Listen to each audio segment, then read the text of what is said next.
ሰላም ጤና ይስጥልን የተከበራችሁ ውድ ኢትዮጵያውያን ሁላችሁም በያላችሁበት ሰላምና ጤና እየተመኘን ለሰዓቱ የተመረጡ አጫጭር መረጃዎችን ይዘን ተመልሰናል።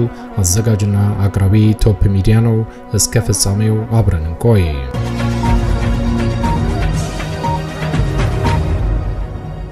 ክቡራን አድማጮች እንደተለመደው ይሄ መረጃ ለፍትህ፣ ለዲሞክራሲ፣ ለእኩልነት ለሚታገሉ ንጹሃን ወገኖቻችን በአጠቃላይ ድምጽ ለመሆን ስለሚረዳ ወዳጆቼ ላይክ በማድረግ እንድትጀምሩ ስል በትህትና ለማስታወስ እወዳለሁ።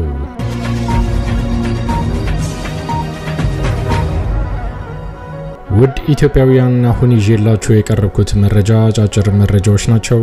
የመጀመሪያው መረጃ በአሜሪካና በኢራን እንዲሁም ደግሞ በእስራኤል መካከል ያለው ጦርነት ዛሬም ተባብሶ ቀጥሏል። በተለይ በአየር ላይ የሚደረገው ውጊያ ተጠናክሮ ቀጥሏል። ኢራን እስካሁን ማለትም በሁለት ሳምንት ውስጥ ብቻ ጦርነቱ ከተጀመረ በኋላ ከ2000 በላይ ድሮኖችን እንዳስወነጨፈች ይፋ ተደርጓል። አብዛኞቹ ድሮኖች እዛው የሚፈነዱ ተተኩሰው ያልተመለሱ እንደሆነ ተነግሯል። ኢራን በአሜሪካ የጦር ሰፈሮች ላይ የምታደርገውን ድብደባ ዛሬም አጠናክራ በመቀጠል በሳውዲ አረቢያ የአሜሪካ የጦር ሰፈር ላይ 5 ነዳጅ የሚጭኑ ቦይንግ አውሮፕላኖችን እንደመታች መነገሩ ይታወቃል። ይህንን በተመለከተ የአሜሪካው ፕሬዝዳንት ዶናልድ ትራምፕ አዲስ ነገር አሰምተዋል። ወደ እናንተ ከሚደርሱት መረጃዎች መካከል ይገኛል። በሌላ መረጃ ደግሞ ኢራን እየደበደበቻቸው ካሉት ሀገራት መካከል ከዱባይ ቀጥሎ ኳታር እንደሚገኝ ይታወቃል። በኳታር ይህንን ድብደባ በተመለከተ ነዋሪዎችን ያስደነገጠ አዲስ አዋጅ ይፋ ተደርጓል። ይህንን በተመለከተም የምታዳምጡት ይዘናል። በሌላ መረጃ ደግሞ በሀገር ውስጥ የሚንቀሳቀሰው የአማራ ፋኖ በተለያዩ ግንባሮች ላይ ዛሬም ጠንካራ ውጊያ ማድረጉን ቀጥሎበታል። የዛሬውን የግንባር ውሎ በተመለከተ ከፋኖ የደረሰን መረጃ ወደ እናንተ ይቀርባል።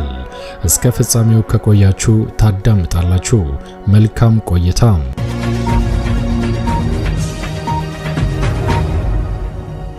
ውድ ኢትዮጵያውያን ቀዳሚ ወዳደረኩት መረጃ ሳልፍ በኢራን በአሜሪካና በእስራኤል መካከል የሚደረገው ጦርነት ዛሬም ተጠናክሮ ቀጥሏል።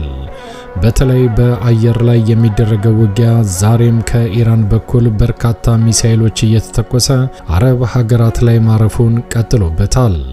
በተመሳሳይ አሜሪካ ድብደባዋን አጠናክራ በመቀጠል በኢራን ላይ ከፍተኛ ኪሳራ ማድረሷን ቀጥላበታለች። ይህ በእንዲህ እንዳለ ኢራን እየደበደበቻቸው ካሉት ሀገራት መካከል ከዱባይ ቀጥላ ኳታር ኢላማ እንደሆነች ይታወቃል። ይህንን በተመለከተ በኳታር ዶሃ ነዋሪዎች ከከተማዋ ማዕከል እንዲወጡ እየተደረገ ነው ተብሏል። የኳታር ሀገር ውስጥ ጉዳይ ሚኒስቴር ከበርካታ አካባቢዎች ለጥንቃቄ በሚል ነዋሪዎችን እያስወጣ እንደሚገኝ አሳውቋል። እስካሁን ባለው መረጃ የስጋቱ መጠንና አይነት ባይታወቅም ኳታር ሌሊቱንና ዛሬ ጠዋት 2 የሚሳኤል ጥቃቶችን አስተናግዳለች። ኢራን በዚህ ሳምንት መጀመሪያ ላይ የአሜሪካ ኢኮኖሚያዊ ጥቅምን የሚያስተናግዱ ሀገራት ኢላማዎች እንደሚሆኑ ከተናገረች በኋላ ኳታር የወሰደችው እርምጃ ያንን ለመከላከል እንደሆነ ተነግሮላታል። ነዋሪዎች የዶሃ ማዕከላዊ አካባቢን የሙሼርብ አካባቢን በፍጥነት ለቀው እንዲወጡ የስልክ መልእክት ደርሷቸዋል ተብሏል። አካባቢው የጎግልና የአሜሪካን ኤክስፕረስ ቢሮዎች የሚገኙበት እንደሆነም ተነግሯል። የጸጥታ አካላት በማይክሮሶፍት ኳታር ዋና መስሪያ ቤት አካባቢ እንደሚሰማሩም ተነግሯል። የሮይተርስ የዜና ወኪል በበኩሉ የሀገሪቱ ባለስልጣናት 6 የአሜሪካ ዩኒቨርሲቲዎች ካምፓሶች ከሚገኙበት አካባቢ ነዋሪዎች የተወሰነውን ስፍራ ለቀው እንዲወጡ ማድረጋቸውን ዘግቧል። በሌላ የመካከለኛው ምስራቅ የሚገኙ የአሜሪካ ኤምባሲዎችም አሁንም ስጋት ውስጥ ናቸው ተብሏል። በባግዳድ የሚገኙ የደህንነት ባለስልጣናት ኤምባሲው ጥቃት እንደደረሰበት አስረድተዋል። የአሜሪካ የውጭ ጉዳይ ሚኒስቴር ደግሞ አስፈላጊ ያልሆኑ የመንግስት ሰራተኞች ከኦማን እንዲወጡ እያደረገ ነው ተብሏል።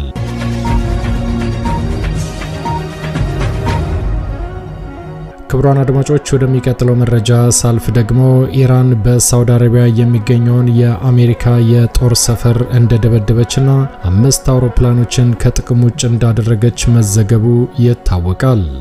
ይህንን በተመለከተ ዛሬ የአሜሪካው ፕሬዝዳንት ዶናልድ ትራምፕ አዲስ ነገር አሰምተዋል።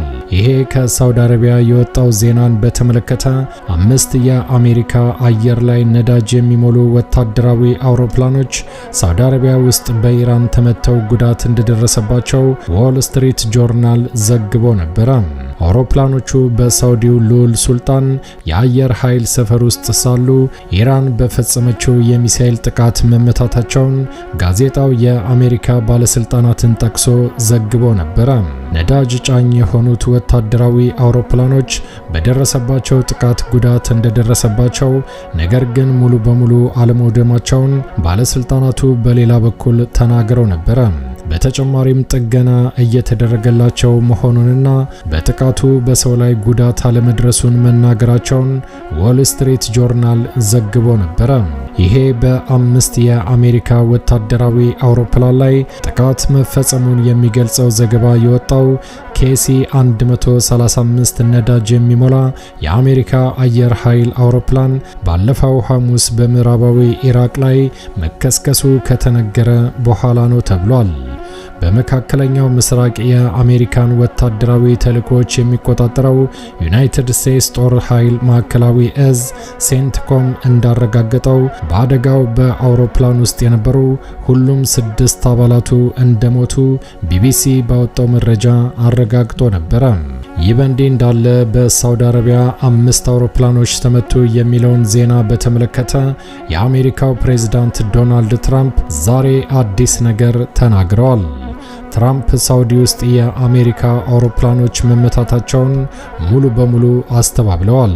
ፕሬዝዳንት ዶናልድ ትራምፕ ሳውዲ አረቢያ ውስጥ በሚገኘው ሉል ሱልጣን የአየር ኃይል ሰፈር የአሜሪካ ወታደራዊ አውሮፕላኖች በኢራን ጥቃት ተመቱ መባሉን እንዳስተባበሉ ቢቢሲ ያወጣው መረጃ ይፋ አድርጓል። ቀደም ሲል የአሜሪካ መገናኛ ብዙሃን የመንግስት ምንጮችን ጠቅሰው እንደዘገቡትም 5 የጦር ጀቶች አየር ላይ ነዳጅ መሙላት የሚችሉ ማለትም 5 ወታደራዊ አውሮፕላኖች መመታታቸውን ዘግበው ነበር። ፕሬዝዳንት ትራምፕ ቅዳሜ ከሰዓት በኋላ በትሩዝ ሶሻል የማህበራዊ ሚዲያ ገጻቸው ላይ ባሰፈሩት መረጃም የአየር ኃይሉ ሰፈር ከቀናት በፊት ጥቃት እንደደረሰበትና አውሮፕላኖቹ እንዳልተመቱና እንዳልተጎዱ በመግለጽም ሙሉ በሙሉ አስተባብለዋል። ከ5ቱ አውሮፕላኖች 4ቱ ፈጽሞ ምንም አይነት ጉዳት አልደረሰባቸውም ብለዋል። ወደ ስራቸው ገብተዋል። አንዱ ግን በትንሹ ጉዳት ደርሶበታል። ነገር ግን በአጭር ጊዜ ውስጥ ወደ በረራ ይመለሳል በማለትም ዘገባውን ያወጡ መገናኛ ብዙሃንን ተችተዋል።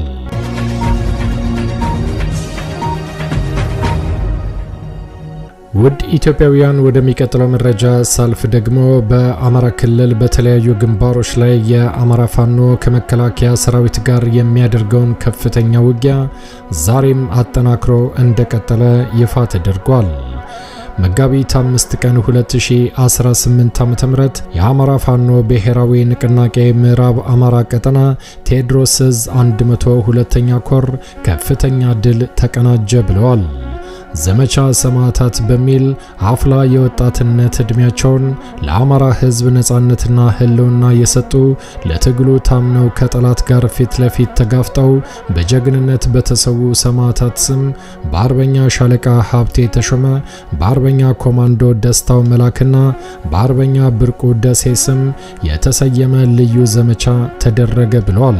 በ102ኛ ኮር ውስጥ በሚገኙ ክፍለ ጦሮች በከፍተኛ ቅንጅት በተደረገው በዚህ ታሪካዊ ግዳጅ በብራቃት ከተማ መሽጎ በነበረው የብልጽግና ስብስብ ላይ በተወሰደበት ድንገተኛ ጠንካራ እርምጃ ከፍተኛ የሰውና የቁስ ኪሳራ ማድረስ ተችሏልም ብለዋል። በዚህ ከፍተኛ ትንቅንቅ ጠላት በቆፈረው ምሽግ ለመመከት ቢሞክርም በተከፈተበት ጠንካራ እርምጃ ለወሬ ነጋሪ ሳይተርፍ በተደበቀበት ምሽግ ተደምስሷል ብለዋል። በዚህም መላክ መለስ የተባለ የሚሊሻ ጠርናፊና በብልጽግና የታጠቅ ቀበሌ አስተዳዳሪ ሆኖ የተሾመና ሌሎች ከ40 በላይ የሚሊሻና የመከላከያ አባላት መደምሰሳቸውን አረጋግጠዋል። ቁጥራቸው በውል ያልታወቁ ደግሞ ከባድና ቀላል ቁስለኛ ማድረግ ተችሏልም ብለዋል። በተጨማሪም 5 የነፍስ ወከፍ መሳሪያዎችን ጨምሮ ሌሎች ወታደራዊ ቁሳቁሶችን መማረክ ተችሏልም ተብሏል። ከዚህ ጋር በተገናኘ ገርጨጭ ከተማ ላይ የመሸገው የሥርዓቱ ወንበር ጠባቂ ከበባ ተደርጎበት ሲጨነቅ መዋሉን ማረጋገጥ ተችሏልም ብለዋል። መጋቢት 5 ቀን 2018 ዓ.ም ድል ለአማራ ፋኖ፣ ድል ለአማራ ሕዝብ የአማራ ፋኖ ብሔራዊ ንቅናቄ 11ኛ ክፍለ ጦር ሕዝብ ግንኙነት ኃላፊ በላከው መግለጫ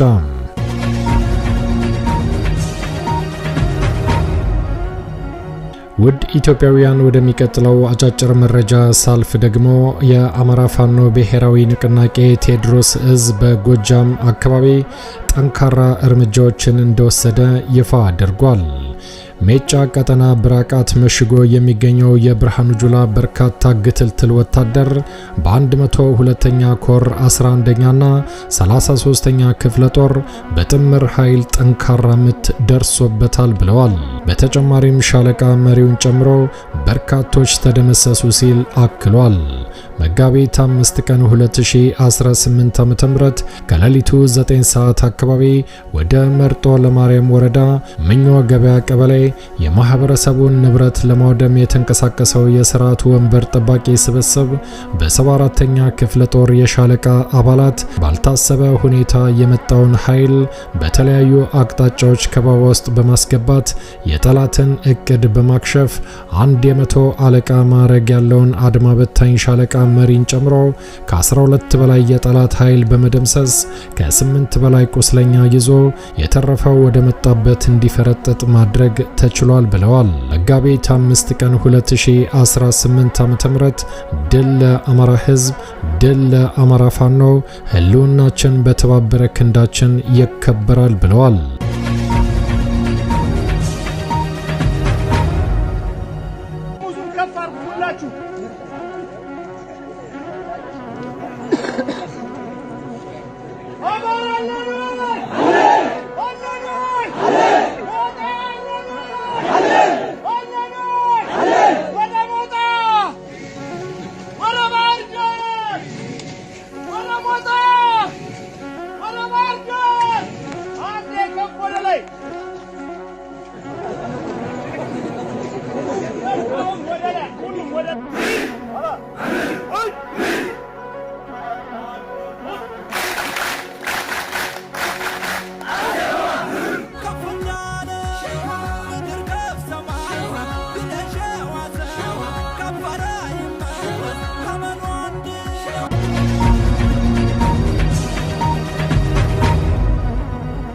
የተከበራችሁ ክቡራን አድማጮች ለሰዓቱ ያዘጋጀነው አጫጭር መረጃ ይሄን ይመስል ነበር።